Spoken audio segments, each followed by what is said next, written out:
నమః శివాయ. గట్టిగా ఓం నమః శివాయ. ఓం నమః శివాయ.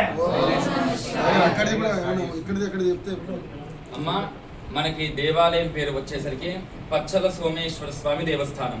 ఈ దేవస్థానం వచ్చేసరికి 11వ శతాబ్దం దేవాలయం అన్నమాట. ఇది నిర్మించిన ఆయన పేరు వచ్చేసరికి ఉదయ చోళ మహారాజు గారు, చోళాస్ కాలం టెంపుల్ అన్నమాట. స్వామి వారి పేరు ఏం పేరు అని చెప్పానంటే పచ్చల సోమేశ్వరుడు. ఎందుకయ్యా ఈ పేరు వచ్చిందంటే పూర్వం వచ్చేసరికి స్వామివారి లింగం చుట్టూరా కూడా పచ్చని హారాలు ఉండేవన్నమాట. ఈ హారాల వల్ల ఉపయోగం ఏందయ్యా అంటే పూర్వం వచ్చేసరికి విద్యుత్ అనేది ఉండేది కాదు. ఎంతసేపు ల్యాంతర్లో పట్టుకొని తిరిగేవాళ్ళు అనమాట అప్పుడు కాలం మనుషులు మొత్తం కూడా. ఉదయం పూట అయ్యగారు వచ్చి దీపారాధన చేస్తే ఆ దీపారాధన కాంతి ఉంటది కదండి, ఆ కాంతిని ఈ హారాలు అబ్జర్వ్ చేసుకునేవి. అబ్జర్వ్ చేసుకుని ఈ దేవాలయం మొత్తం కూడా పచ్చని కాంతిని ఇచ్చేదన్నమాట. వాటిని చూసిన బ్రిటిషులు వాటిని తీసుకెళ్లిపోవడం జరిగిందనమాట. కానీ ఇప్పుడు కూడా విశేషం ఏందయ్యా అంటే మహాశివరాత్రి రోజు ఉదయం పూట అభిషేకం చేసేటప్పుడు స్వామివారు పచ్చ రంగుగా కనిపిస్తారు అనమాట. నీళ్ళలో పాకురుంటే ఎలాగైతే కనిపిస్తుందో ఆ ఒక్క రోజు స్వామివారు అలా కనిపిస్తారు అనమాట మనకి. ఇకపోతే బ్రహ్మసూత్ర కలిగిన శివలింగం అనమాట. స్వామివారి పైన లైన్స్ కనిపిస్తున్నాయి కదండి, బ్రహ్మసూత్రం అదిగా చూపిస్తారు చూడండి. 3 ఉన్నాయి కదండి, వాటిని బ్రహ్మసూత్రం అంటారు అనమాట. ఈ బ్రహ్మసూత్రం అంటే దీనివల్ల కలిగే లాభాలు ఏంటయ్యా అంటే ఈ దేవాలయంలో ఒక్కసారి ఓం నమ శివాయ అని శివనామస్మరణ చేసినట్లయితే 100 సార్లు చేసినంత ఫలితం వస్తుంది అనమాట. ఒకసారి దీపారాధన చేసినట్లయితే 365 రోజులు వెలిగించుకున్నంత ఫలితం వస్తుంది. అదే మనం ఒకసారి అభిషేకం చేసుకున్నట్లయితే మన జన్మ మొత్తం చేసుకున్నట్టే అనమాట. ఏదైనా సరే అధికస్య అధికం ఫలం, రెట్టింపుగా ఫలితం అనేది పొందవచ్చు అనమాట. మనకి రీసెంట్ గా చాగంటి కోటేశ్వర వీళ్ళందరూ చెప్తారు కదండి, 1000 శివలింగాన్ని దర్శించుకుంటే ఎంత ఫలితం వస్తుందో ఒక బ్రహ్మసూత్ర కలిగిన శివలింగాన్ని దర్శించుకుంటే అంత ఫలితం వస్తుందని చెప్పి మనకి రీసెంట్ గా మానవారు చెప్పడం జరిగింది అనమాట. ఇకపోతే శివ పంచాయతనాలు అనమాట. శివుడు, వినాయకుడు, అంబిక అమ్మవారు, విష్ణుమూర్తి, సూర్య భగవానుడు, వీళ్ళ 5గురు మనకి లోపలనే ఉంటారు అనమాట గర్భాలయంలోనే.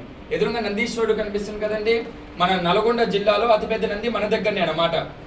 ఆ నంది చుట్టూ 4 స్తంభాలు ఉన్నాయి కదండి, వాటిని పూర్వము 4 వేదాల్లా భావించేవాళ్ళు అనమాట. వాటిపైన రామాయణం, భారతం, భాగవతం, విష్ణు పురాణం లాంటి ఇతిహాసాలు శిల్ప రూపంలో చెక్కబడి ఉన్నాయి అనమాట ఆ 4 స్తంభాల పైన. లోపలికి అందరూ వస్తుంటే అమ్మవారిని దర్శనం చేసుకున్నారా? అమ్మవారి పేరు ఏం పేరు చూశారు? అమ్మవారిని 2 విగ్రహాలు చూసి అమ్మవారిని దర్శనం చేసుకున్నారా? అమ్మవారి పేరు ఏం పేరు? రాజరాజ, ఎందుకు పైన మంచిగా ఉంది, రాజరాజేశ్వరి అమ్మవారు అన్నమాట. అర్థమైందా అండి? మనకి రాజరాజేశ్వరి అమ్మవారు అన్నమాట. విశేషం ఏందయ్యా అంటే ఇప్పుడు నడిచేది ఏం యుగం మనకి? కలియుగం. కలియుగంలో వచ్చేసరికి శివుడు వచ్చేసరికి ఇలా లింగ రూపంలోనే దర్శనం ఇస్తారనమాట. నిజ రూప దర్శనం ఎక్కడ ఏం చేసుకున్నారా మీరు? గర్భాలయంలో. బయట సిమెంట్ రూపంలో కానీ లేకపోతే పెయింట్ రూపంలో చేసుకొని ఉంటాం అనమాట.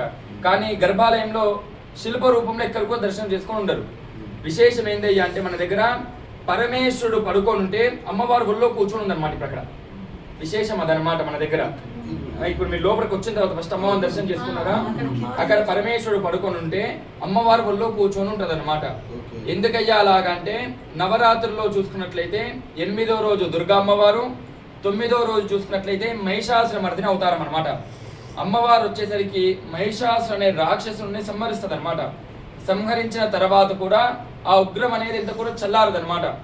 సకల దేవతలు కష్టపడుతుంది ఆమె శాంతింపజేద్దామని. ఎవరి వల్ల కూడా కాదు, సాక్షాత్ ఆ పరమేశ్వరుడు పడుకొని అమ్మవారిని ఒళ్ళో కూర్చోబెట్టుకుంటారు.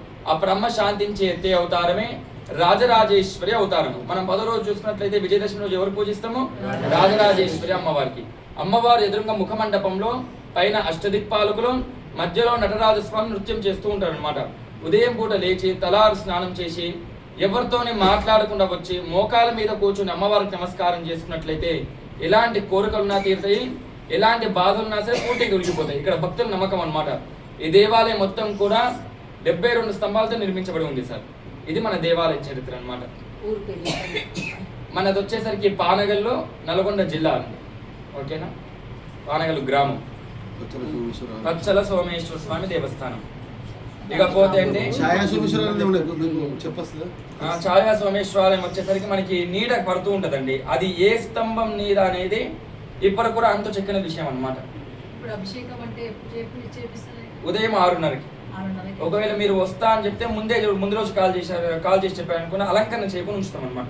వన్స్ బొట్లు పెట్టిన తర్వాత మళ్ళీ అలంకరణ అనేది ఉండదు అనమాట. ఇక పోతే అంటే మనకి ఇక్కడ గుడి ఫోన్ నెంబర్ ఏమన్నా ఇస్తారా? ఇస్తారు, చెప్పండి. 8522905965. ఓకే, 8522905965. కృష్ణ తేజ శర్మ.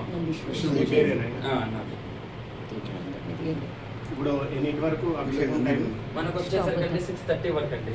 6:30కి స్టార్ట్ అవుతుంది. నెక్స్ట్ ఒక బ్యాచ్ ఒకవేళ వచ్చి వెయిట్ చేసిన అనుకోండి, తర్వాత ఇంకోటి ఉంటుంది. డైలీ చేసి ఒకే అభిషేకం చేస్తాం అనమాట. అది కూడా రుద్రాభిషేకం. ఏదో మనం పాలాభిషేకాలు ఉండవు అనమాట. మార్నింగ్ 6:30 మార్నింగ్ 6:30 రుద్రాభిషేకం డైలీ. నమ్మకం చమకం పంచుతాం. నా స్మార్థం పూర్తి అయిపోయింది. ఇంత అనేం లేదు సార్, మనకు తోచినంత ఇంత అని ఏం లేదు అనమాట.